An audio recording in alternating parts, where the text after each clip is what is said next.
Morning, ladies and gentlemen. Dorothy here from CCMA. You're very welcome on another beautiful morning here for our webinar this week, which will be hosted by Cormac Murphy of Ennovate Consulting. I can see people logging on, so as usual, I'm just going to give you about just 2 minutes for everybody to log on. And as you're logging on, can you just give us the usual thumbs up or let me know that you can hear and see us okay. And as always, we're being supported by Niamh from WSI. Hi Niamh, how are you? Morning. Good.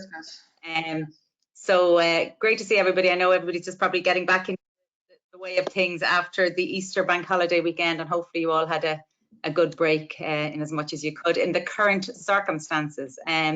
So I see Daniela's there, Dominic, Maeve, Mihal, Sean, good to see you. So please do just give me a little message to let me know. Thanks, Connor, that you can hear fine, which is great. Great to know that. So just while we're waiting, we give another minute and introduce you to Cormac from Ennovate Consulting. So Cormac has worked and supported the CCMA for many years now. In fact, he's one of the judges in our annual awards. So a lot of you might know his face from the presentations. You would have met him at the presentations. And his company specialise in helping companies in the whole customer experience space. So he's very much an expert in this area. And when myself and Cormac were talking about this webinar, we just talked about how and what companies should be doing in the CX space, given the new ways of working that a lot of our member companies are now working within. So Cormac's going to talk a little bit about that, but specifically look at the managing remote teams. And I know we've tackled this subject in a couple of the previous webinars, but I think Cormac's approach today is quite different to what we've talked about previously. So hopefully, as with all these webinars, you'll get 1 or 2 nuggets that will be of value to you as you go through the next couple of weeks in terms of ensuring you continue to motivate your teams, but also deliver a really good customer experience. And as always, we will have a recording of this webinar available. It generally comes through in the afternoon that you can share with colleagues and friends. So I'm going to hand over to Cormac now. He knows he has a strict time deadline of 11:30. So Cormac, I'll hand over to you. Thanks a lot. Thank you very much, Dorothy. And welcome everybody. Cormac Murphy from Ennovate Consulting. As Dorothy said, the session's recorded. The slides will be put up as a PDF as well. And at the end, there's a free gift for people that want to claim it. So any questions, put them in by chat and Dorothy will ask me as we're going through. So what I want to do is we're finding ourselves in an unusual situation. Work is changing. And what I want to do is I want to go back and I want to look at the last time that work really changed. And it actually is quite a way back. It's right back to the First World War and the original flu pandemic. And work totally changed at that time. Women's employment rates doubled. You know, it went from 23% to about 40% of the workforce. But what was more interesting is where and how people work changed. So before the First World War, there was a lot of domestic servants, the whole Downton Abbey thing. After the war, that was gone and we'd moved into the modern era. And what happened, what led to this is during the First World War, while the men were away, they said, well, come in temporarily, women, and work. But that never changed. Things now didn't go back to the way they were. They didn't go back because it worked better whenever the women came into work. I mean, it just was a more effective way of working. What it seems initially sometimes to be a temporary change can lead to a new normal. And what I think we're seeing now is, while we are in a very tough situation now, and COVID-19 is not anything that anybody would go through voluntarily, people are seeing things that they like about it. I talked to a couple of people over the last few days who have pets. And both of them said, one had a dog, one had a cat. They said, you know what, after a tough call, just being able to stroke my cat or pat my dog really calms me down. It really helps. Now, that's not something you can do in the office, and it might sound trivial, but we're in an environment where we're doing a lot of emotional work, where we're dealing with customers that are upset. These things matter. My sister-in-law's got a baby, and she's working in the shed in the garden now. She loves being able to come in and spend half an hour with her baby at lunchtime. Now, in a different way, I have a whiteboard behind me. I like my whiteboard. I like my space. I like to be able to organize the walls around me. It helps me. So there are a lot of productive things that people can use. That's not to say there aren't new stresses. There are. Again, backlogs feel bigger. So if you have a team that's working with caseloads, the backlogs that as they build up can feel much bigger when you can't see other people's backlogs. It's harder to learn informally from other people. But you know what? Some companies are going to get this right. They're going to find a way to deal with the stresses but get the benefits. And they're not going to go back to normal. They're going to continue with this kind of super normal way of working. And I believe your opportunity as a manager now is to help your company be like that. So to help it not just get through this, but actually organize itself so that it's doing better than it did before, right? So how might you start to think about that? Well, where I want to start with is this guy, William Muir. William Muir is a chicken breeder from Purdue University in the States. And he spent the last 40 years trying to get chickens to lay more eggs, right? The particular chickens he works with, and it's the way they're bred in the States and to a degree over here, is they're held 9 chickens per cage, 1,000 cages per barn. So what he did initially is he did some standard breeding. So what he'd do is he'd go to a cage, he'd find the chicken that laid the most eggs, and that's the chicken that he would breed off. Did that for 6 generations, right? So what he hoped at the end is that he would have super chickens that would lay lots of eggs. That's not what he got. What he got was aggressive hens. So this is an actual picture of the cage after 6 generations. There's 3 chickens left because they killed each other, almost no eggs. Why did it happen? Because essentially what he'd ended up doing was breeding greedy chickens. So the reason the chickens laid more eggs is because they got more food, they bullied the rest out, and when you got those aggressive chickens together, they just fought. So what did he do? He did something quite different. So what he says is, you know what? I'm not going to pick the chicken that lays the most eggs. I'm going to pick the cage or the group that lays the most eggs, and I'm going to hatch all the eggs. So some of the chickens in that group won't lay very many eggs, but on aggregate, that cage laid more eggs than any other cage. And then he bred off that for 6 generations. What did he find? He got a massive increase in productivity. Egg production up 160%, right? So one of the things that he saw when he went into that is some of the chickens still didn't lay very many eggs. But these are the kind of rules. This is what we took out of this exercise. So selecting for the best individual can cause a cooperative group to collapse in strange ways. It's not possible to really understand all the things that make the group work.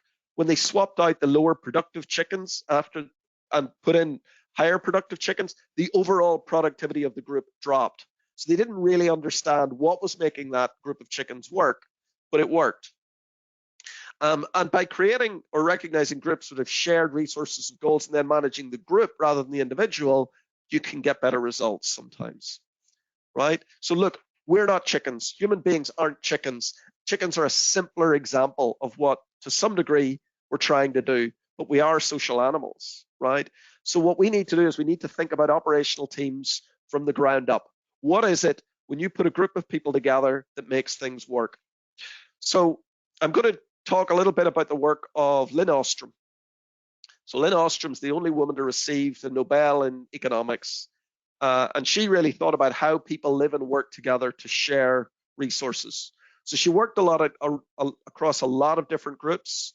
But one group that she worked with a lot was small fishing boats in Norway. So these boats all fish in a fjord.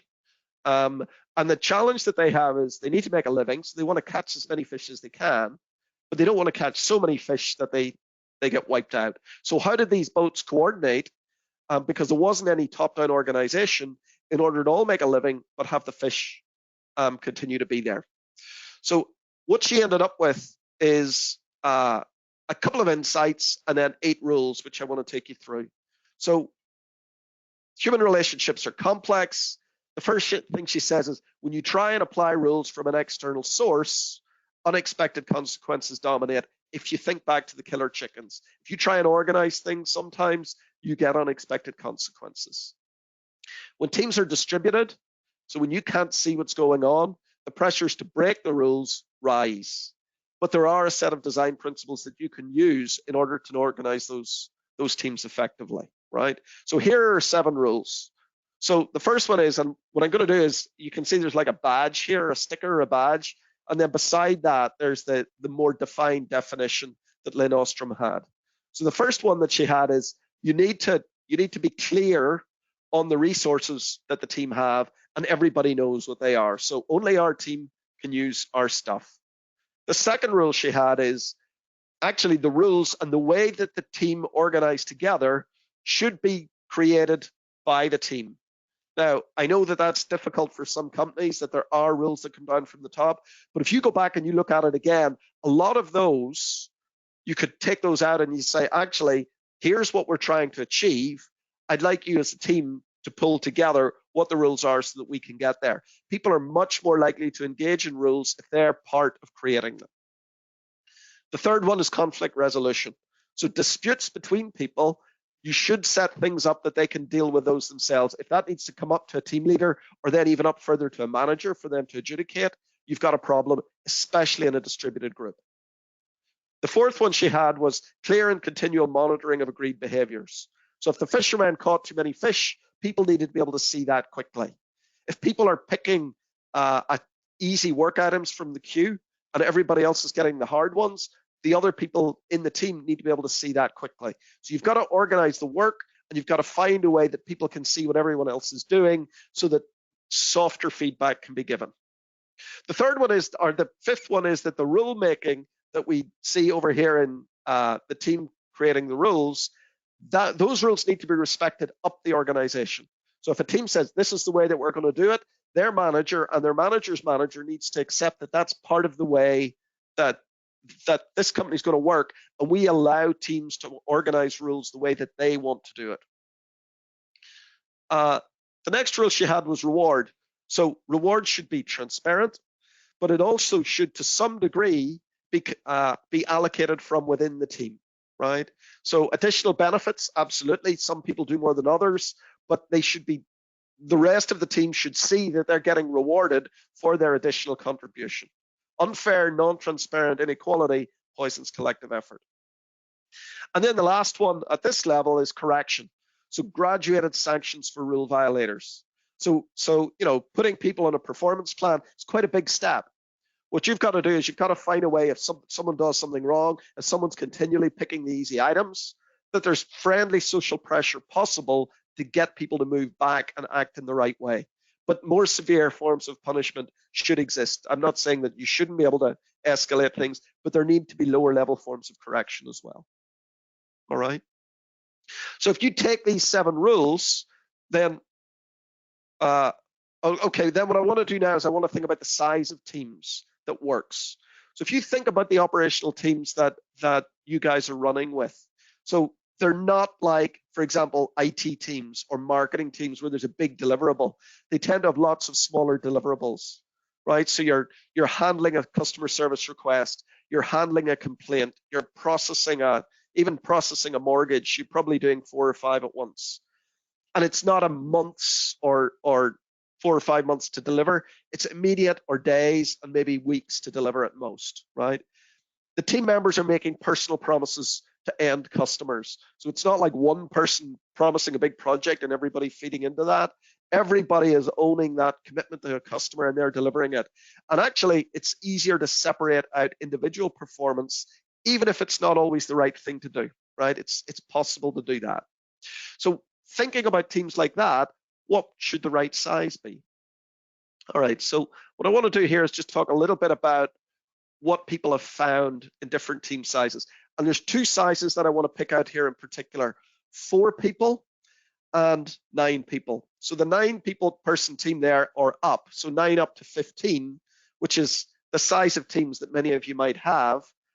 That kind of team only works whenever there's a team leader like the cox in the boat. They're really organizing what's going on. They're getting down into the detail of exactly how people are coordinating together. And that works when people are located in the same environment. However, if you go up and you look at the 4 is a more natural team, right? So if you think, for example, about rock bands, which come together spontaneously, 4 emerges as the size of team that's there. Another one is, I don't know if you've ever been on holiday with friends. quite often what you'll find is when 3 go away, they fight. When 5 go away, maybe there's an odd man out. 4 seems to be a natural size group where people coordinate well together. And in fact, that's been discovered probably 50 to 70 years ago by the military forces around the world. The US Marines have something called a fire team, and that's the core unit that they use. And the reason that they do it is they found that the people in the fire team tend to be loyal to the fire team. You know, if you think about people in an army, they're going into incredibly stressful situations. And what they found is you need soldiers who will go to the limit to support each other. And unless you, what they found is that the fire teams are the way that they can build most loyalty between the participants, right? So in some ways, we're more like the fire team than we are like the rowboat. We're operating away from a close control environment nowadays. We've got frequent check-in with the senior manager, but there's lots of smaller goals rather than a big mission.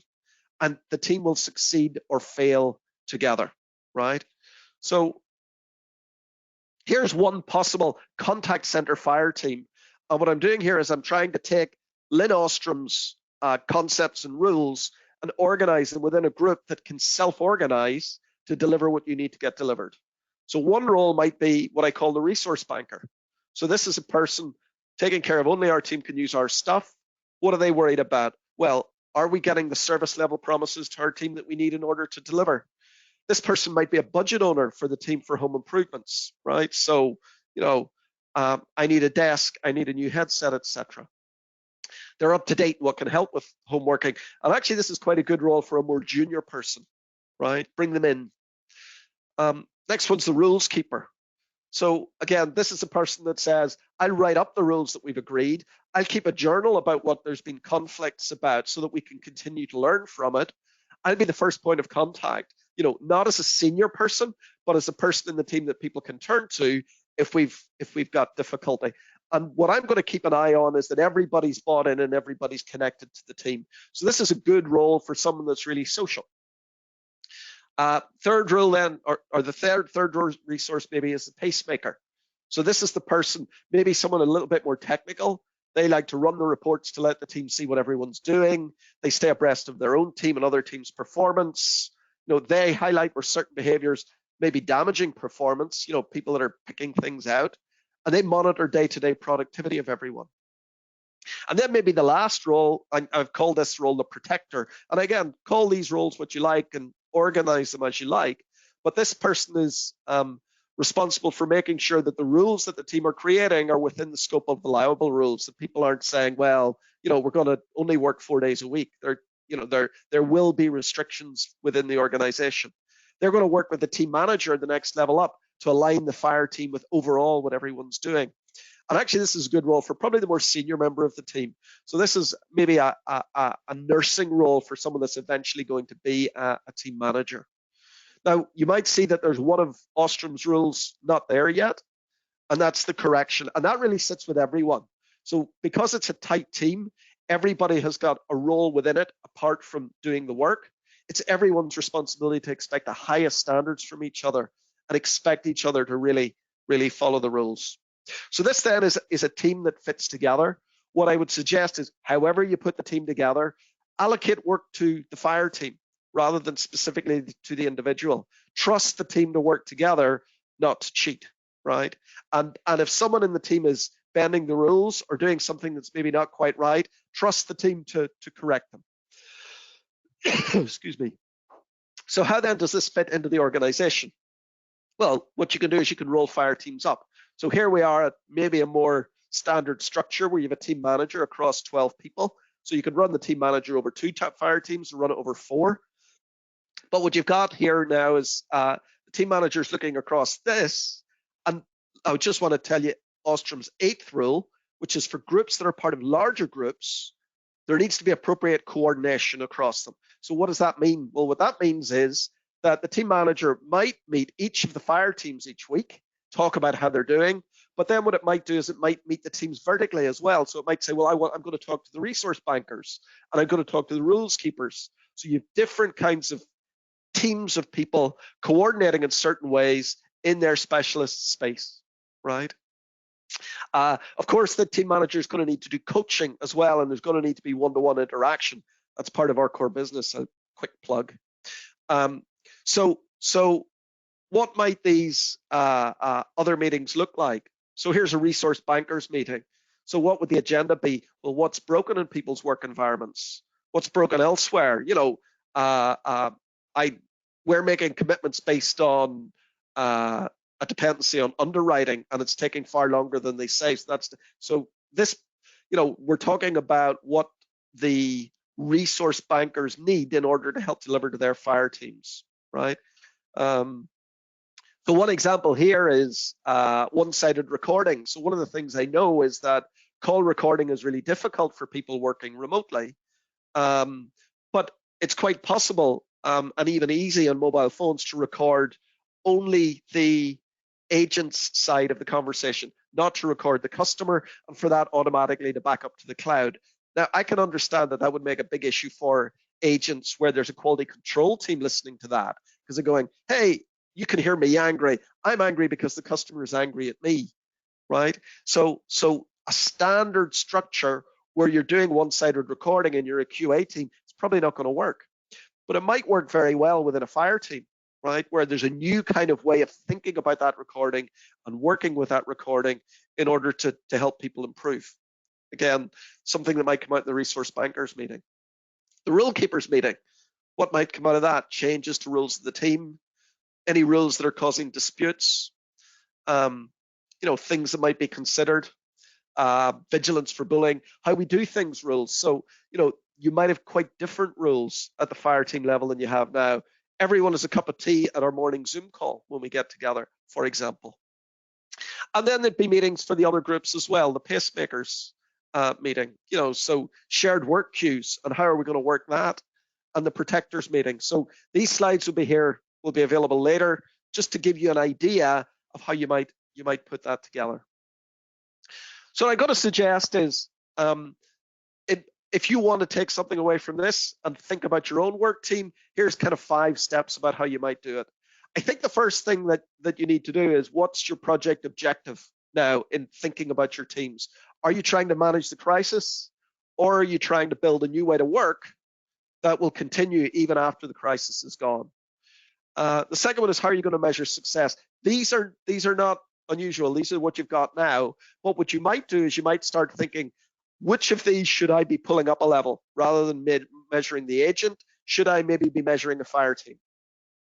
The third one is, this is quite different. If you're going to move to some of the fire teams concept, it's probably something that you need to socialize with your manager and socialize in your part of the organization about why it will be more productive.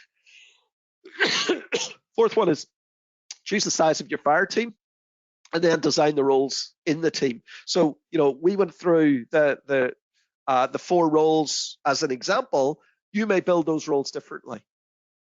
And then finally, when you go to implementation, what I'd suggest is, you know, don't roll it out immediately, but you probably need at least 2 fire teams and run it for a month to see how it's working before you do anything else. Now, just as support for you, what I found really useful is these sets of stickers. So whenever you're starting to think, how do the roles fit together? How do we do? To actually be able to pull it off, because it encapsulates the concept, and it just helped. I find it helps me get faster in terms of designing the structures and the roles that are there. So if you send Dorothy your address or you email me, I can post you out a couple of sheets of stickers for your design. And that's it. This is you know, the book that I'd recommend if you want to go and look at, read more about it. But it's really background rather than anything else. So that's it. If any questions.